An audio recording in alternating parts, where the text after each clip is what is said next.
एक सच्ची बात बोलूं तो मेरे को अपने कालसेकर के दिन वापस चाहिए यार। मुझे कालसेकर की बहुत याद आ रही। Kalsekar was the best time of my life. I can bet मेरे को आगे पता नहीं क्या क्या देखने मिलेगा, मैं कितने अचीवमेंट्स कर लूँगा, बट कालसेकर जैसा टाइम शायद ही मैं वापस अपनी लाइफ में कभी ला पाऊँ। अगर मेरे को मौका मिला, अगर मैंने अच्छे खासे पैसे कमा लिया और मेरे पास टाइम रहा कि मतलब अब मेरे पास खुद के देने के लिए टाइम है, तो मैं वापस से जाके कालसेकर में डिप्लोमा की डिग्री करूँगा, डिप्लोमा का सर्टिफिकेट लेना पसंद करूँगा। क्योंकि my dad wanted me to be an engineer, और वो टाइम पे मेरे को पता नहीं था कि इंजीनियरिंग में एक्चुअली होता क्या है, and I was confusing engineering with designing. तो computer engineering in my eyes was like graphic designing, game development जैसे कूल स्टफ, बट उसका पूरा ऑपोजिट हो गया था। वहाँ डेवलपमेंट हो रहा था, हाँ, ब्लू स्क्रीन के आगे 9 घंटा, यू नो द ड्रिल। उसके बाद I got dropped out and then मैंने फिर 12th किया।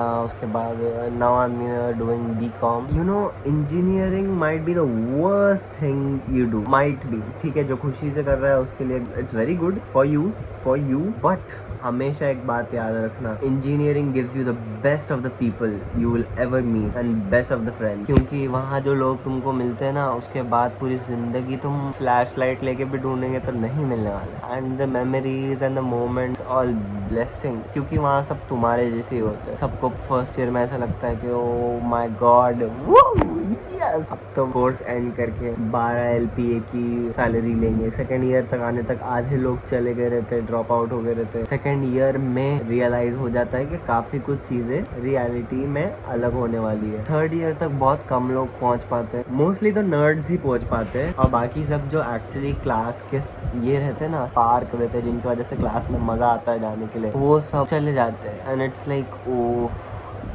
और ऐसी जगहों पे ही मेमोरीज अच्छी बनती है। And I had the best time of my life in Kalsekar. ऐसा कोई टाइम नहीं है जो टाइम पे मैं कालसेकर को याद नहीं करता हूँ। मोस्टली समर्स, मार्च में मैं बहुत ज़्यादा याद करता हूँ कालसेकर को, क्योंकि हम लोग, मैं पूरा ये बताता हूँ, ठीक है, सुबह से शाम तक हम लोग वहाँ क्या करते थे। हम लोग 5:30 बजे घर आते थे। मेरे काफ़ी सारे फ्रेंड ग्रुप थे and I was really popular kid, really popular. हर कोई मेरे को जानता था, ऐसा कोई बंदा नहीं था जो बासित को नहीं जानता। मैं डिप्लोमा कैंपस में था और मेरे को डिग्री के बच्चे भी जानते थे।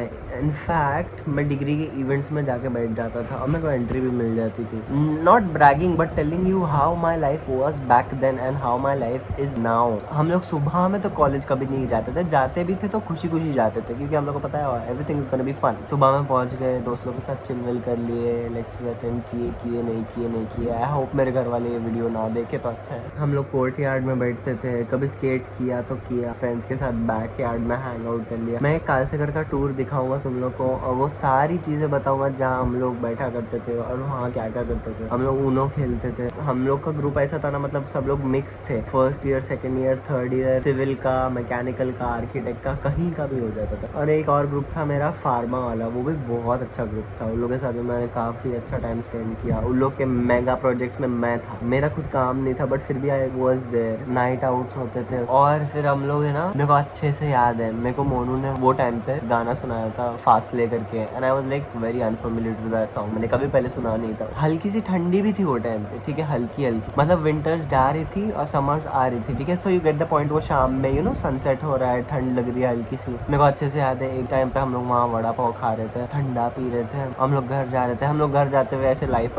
की बात करते थे, एंड इट वॉज, कभी भी ऐसा ऑफ नहीं लगा, या फिर मेरे को कभी एंजाइटी नहीं आई कालसेकर में जाने के टाइम पे, या फिर मेरे को कभी किसी से सोशलाइज करने के लिए सोचना नहीं पड़ा। I was like very chill guy. अभी no one knows me, everyone knows that I skateboard is the only one thing जिसके वजह से लोग मेरे को जानते हैं कि ये बंदा स्केट करता है। इसका नाम क्या है? No one knows about that thing. ये क्या करता है? No one knows. I am so unfamiliar over your like this place. मेरे दोस्त नहीं है, मतलब ऐसा हाय हेलो, ऐसा दोस्त कोई नहीं है। रंजीत एक है, अब्दुल्ला, जो तुम लोगों को पता है, बट ऐसा कोई नहीं है जिसके साथ मैं 24 घंटा बैठ सकता हूँ। या फिर अब्दुल्ला भी अभी जॉब पे चला जाता है, तो it's like lonely feels very bad to be very honest, क्योंकि once you have witness something as peak as that, उसके बाद फिर ऐसी सब चीज़ें मेरे को बहुत ज़्यादा इरिटेट करने लग जाती है। मेरे को बहुत अजीब सा घुटन सा लगता है यहाँ पे, क्योंकि मेरे जैसा कोई नहीं है जिसके साथ मैं बात कर सकूँ, जो मेरी भाषा समझ सके। मैं पूरा दिन अकेला ही रहता हूँ, कभी रंजीत से मिला नहीं मिला तो नहीं मिला, स्केट कर देता हूँ। आधे लोगों को तो यहाँ पता नहीं है स्केटबोर्ड जैसी कुछ चीज़ होती है, और जब बच्चे आगे हुए दे आर लाइक ये क्या करते रहता है पूरा दिन, बहुत सारे टॉन्ट वॉन्ट मिलते हैं। वहाँ ऐसा नहीं था, कालसेकर में I was loved by every single person. तो द थिंग इज, इससे अभी तुम लोगों को क्या सीखने मिलता है कि just because no one likes you at some place doesn't mean that you are the problem, it might be like you are at the wrong place. और ये जगह मेरे को बहुत चूतिया लगती है, मेरे यहाँ रहना सबसे बड़ा बेवकूफ़ डिसीजन लगता है अपने डैड का। अब मैं स्केट करने जाऊँगा। After landing perfect rolling kick flips you might feel like तुम भगवान हो। 2 दिन पहले मेरे को भी लगा था। Imagine being 20 and having curfew. मेरी गलती भी नहीं कुछ, to be very honest. I don't do anything, I just roam around with my music and I just chill. मैं सच्ची बोलूँ तो अगर मेरे को ऐसा ट्रीट किया जाए मैं पागल हो जाऊंगा। This place is not for me, I will say this 1000 time, और मैं कभी भी बोर नहीं होऊंगा ये बोलते हुए। बट ये जगह मेरे लिए नहीं है। यहाँ रहना मेरे को बहुत कर्स, आजाब और काले पानी की सजा जैसा लगता है। या I just hope to escape from here as soon as possible. एक बार मैं जगह छोड़ दूं, मैं यहाँ मुड़ के भी नहीं देखने वाला। I know I have lived here half of my life, but I'm sorry, this place is not for something as nonchalant and as cool as me. मेरा यहाँ पे आज तक एक भी हैप्पी मोमेंट नहीं रहा।